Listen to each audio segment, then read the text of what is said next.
नमस्कार दोस्तों। अब मैं आपके साथ एक बहुत इंटरेस्टिंग एक्सपीरियंस शेयर करना चाहता हूँ और आने वाले टाइम में मैं आपके साथ अपना एक्सपीरियंस, मेरी लॉ की जर्नी का एक्सपीरियंस आपके साथ शेयर करता रहूँगा।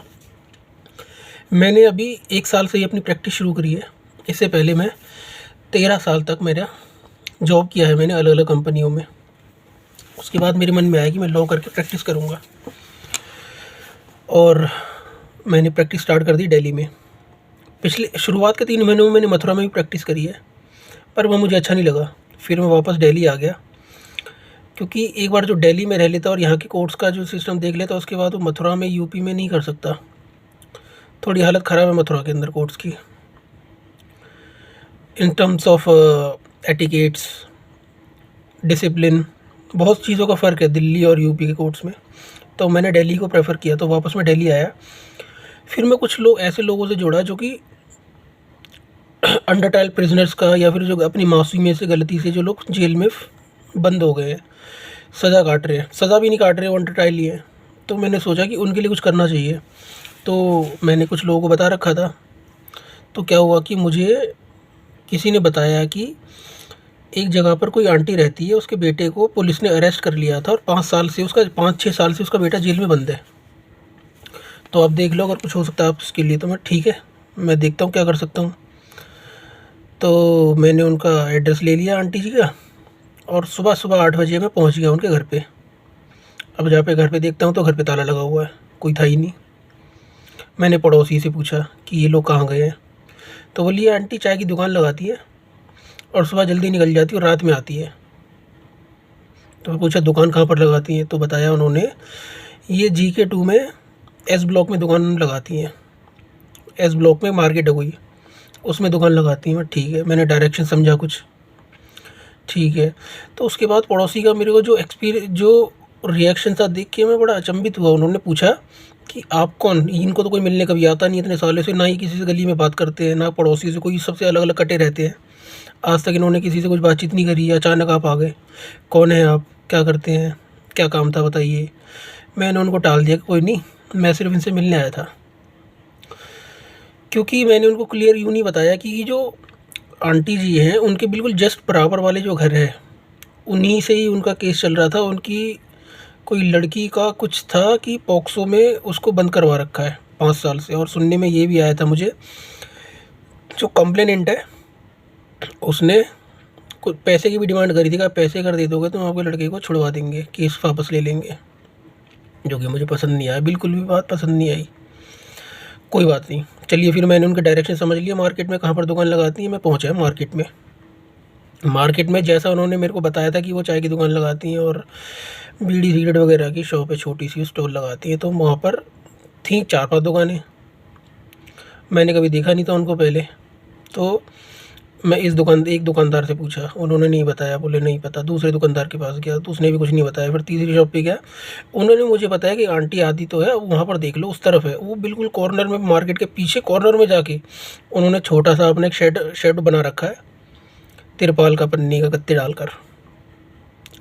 मैंने पूछा, मैं गया वहाँ पर, एक आंटी मिली मुझे जो कि चाय बना रही थी। अब मैंने आंटी से बोला, आंटी आप तुगलकाबाद से आती हैं क्या? उन्होंने बोला यस, तुगलकाबाद से आती हूँ मैं। तो मैंने बोला, आंटी जी नमस्कार, मैं एडवोकेट हूँ और साकेत कोर्ट में मैं प्रैक्टिस करता हूँ, दिल्ली के सारे कोर्ट्स में और इंक्लूडिंग हाई कोर्ट में प्रैक्टिस करता हूँ। तो मुझे किसी ने बताया था कि आपका लड़का 5 साल से जेल में बंद है और कुछ हो नहीं पाया उसके अंदर, तो मैं उसके लिए आपसे जानकारी लेने आया था जिसमें कुछ हेल्प कर सकूँ मैं आपकी।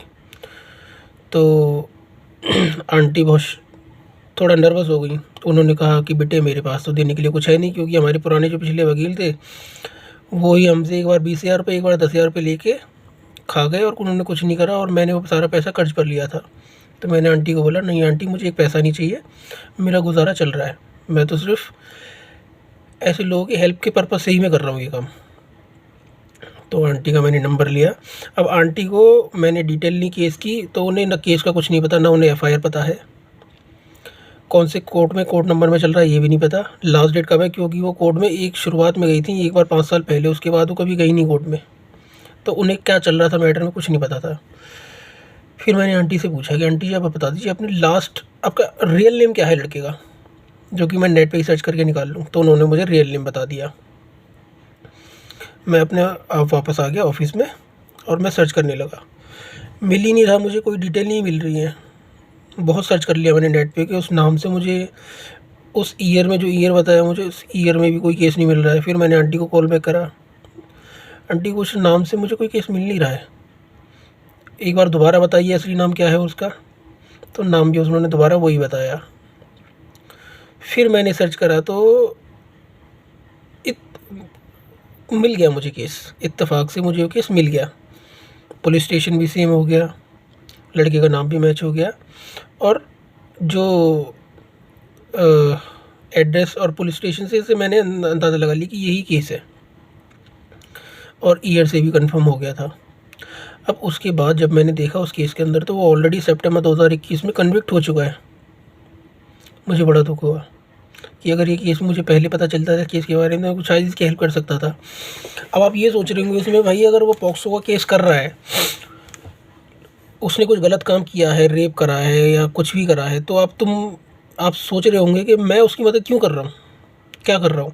तो मैं आपसे बताता हूँ, देखिए कभी कभी क्या होता है कि परिस्थितियाँ ऐसी हो जाती हैं जिसमें आदमी को करना पड़ता है, या गलती से या फिर कह लीजिए कि मासूमियत से, भोलेपन की वजह से कर लेता है आदमी। अब कई बार ऐसा भी देखा गया है कि जहाँ पर केस हुआ भी नहीं होता है, बदले की भावना से किसी को फंसाने के पर्पज़ से ही केस कर दिए जाते हैं उस पर। पॉक्सो और रेप तो बहुत नॉर्मल बात हो गई है आजकल की। पॉक्सो और रेप में आप आपको पड़ोसी से या फिर अगल बगल वाले किसी से कुछ दुश्मनी करनी है या बदला लेना है तो आप उसमें ये लगवा दीजिए, बहुत ईजी है। और उसका कैरेक्टर असैसिनेशन हो जाता है उस अक्यूज़्ड का, तो ना पड़ोस में वो मुंह दिखाने लायक नहीं रहता, कोई इज्जत, समाज में इज्जत सब ऐसे देखते हैं उसको कि ख़त्म। इस चक्कर में वो बेचारी आंटी किसी से जाती है और सुबह सुबह जल्दी निकल जाती है और रात में आती है, कोई देखे ना उसको और वो किसी को ना देखे। क्यों? इसी चक्कर में कि उनकी इज्जत, जो गरीब के पास यही होता है सबसे बड़ी इज्जत, वो ख़त्म हो। उस केस को लेकर अब सब लोगों ने बोला कि ये तो क्रिमिनल है। लोग क्या कि जज कर लेते हैं पहले, ये परिस्थिति क्या थी, क्या हुआ था, क्या नहीं हुआ था, गलती किसकी है, कुछ नहीं पता। तो इससे पहले ही आप किसी को जज कर लो कि यही अक्यूज़्ड है और उसको हीन भावना से और गलत बातें बोलने लगो, तो मुझे ये गलत अच्छा नहीं लगता।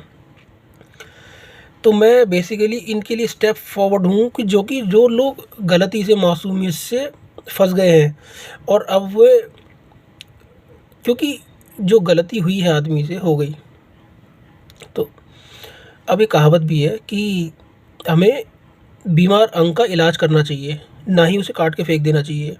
क्योंकि अब वो पहले वाली सज़ा तो रही नहीं है जो पहले चलती थी कि हाथ के बदले हाथ, आँख के बदले आँख, जान के बदले जान। अब तो रिफॉर्मेटिव लॉज आ गए हैं और रिफॉर्मेटिव पनिशमेंट्स मिलते हैं जिससे कि वो अक्यूज़ दोबारा से सोसाइटी में ज्वाइन कर सके। जो हो गया हो गया, और उसे दोबारा मौका मिले सोसाइटी में करने का और दोबारा से अपनी लाइफ को शुरू करने का। ऐसा नहीं कि एक बार अगर उसके ऊपर अगर ब्लेम लग गया तो ज़िंदगी ख़त्म है उसकी, वो कुछ नहीं करेगा, उसको कोई जॉब नहीं देगा, कुछ नहीं। ये गलत है सिस्टम, ऐसी सोच बदलनी होगी। इसी चक्कर में मैंने ऐसे लोगों को मैंने मदद करने के पर्पज़ से बताया। और आपके पास कोई भी नज़र में कोई ऐसा है लोग जो फंसा हुआ है गलती से, या फिर बहुत शरीफ आदमी था बस उसको फंसा दिया गया है, तो प्लीज़ आप मुझे बता दीजिए, मैं उनकी फ्री में बिना पैसे लिए उनकी मदद करूँगा। मैं डिस्क्रिप्शन में अपना कॉन्टैक्ट नंबर, ईमेल आईडी डाल देता हूँ आप। और इसके बाद इस केस के लिए ही मैं, अब जो केस था या जो कन्विक्ट हो चुका है, मैं डिटेल्स निकलवा रहा हूँ इसकी केस की। अब मैं इसके लिए हाई कोर्ट में जाऊँगा। पहले तो डिटेल देख लेता हूँ मैं केसेस में, चार्जशीट वगैरह में ऑर्डर क्या, जज की फाइंडिंग्स क्या हैं इसमें, कोर्ट की, सेशंस कोर्ट की। उसके बाद मैं अगर कुछ होता है इसके लिए तो मैं हाई कोर्ट में भी जाऊँगा। और साथ साथ एक इससे पहले एक और केस चल रहा है जिसको मैं देख रहा हूँ, पॉक्सो का है वो भी, जिसमें लड़की की एज 16 साल बताई गई है उसकी माँ के द्वारा, बट लड़की अपने आप को बालिग कहती है और लड़का 1.5 साल से जेल में बंद है। उस केस के लिए भी मैं वीडियोस कंटिन्यूसली अपलोड कर रहा हूँ। उस केस में प्रोग्रेस जो भी होगी मैं आपको बताता रहूँगा। आप मेरे साथ ही बने रहें और अपना सपोर्ट देते रहें, क्योंकि कुछ जो आप व्यूवर्स मेरे दोस्त हैं, कुछ ऐसे भी होंगे जो मेरे को काम आ सकते हैं या फिर मैं उनके काम आ सकता हूँ। तो मेरा सपोर्ट भी करते रहें, जहाँ मुझे ज़रूरत पड़ेगी मैं आपसे हेल्प भी लूँगा। Thank you.